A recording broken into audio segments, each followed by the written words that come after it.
موضوع ساخن اليوم. كيفاش ساهمت الجزائر في بناء قوة إسرائيل؟ كيفاش ضحوا الثوار بشعب الجزائر للحصول على الاستقلال المشروط؟ كيف استباحت إسرائيل الأراضي الجزائرية لتطوير ترسانتها النووية؟ كما العادة شعارنا باعترافاتهم. فوالا. مصدر الخبر قناة الجزيرة، وموثق الخبر جزائري من الجزائر البروفيسور عباس عروة، أستاذ الفيزياء الطبية في كلية الطب بجامعة لوزان في سويسرا. شنو كان واقع بالضبط؟ بعدين هم احتاجوا إلى أماكن يجربوا فيها الأسلحة. فرنسا أعطت الإسرائيليين الصحراء الجزائرية لإجراء هذه التجارب عليه. الآن أمام قضية معقدة، أريد المشاهد بهدوء أن يفهم تفاصيلها.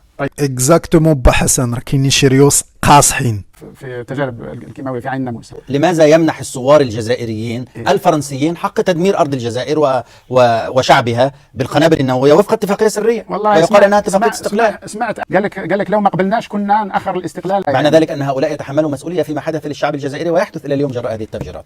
نعم. وما خفي أعظم من البارتاج والتعليق ديالكم غادي نفهم أنكم باغين الجزء الثاني، سينون ندوزو الموضوع آخر.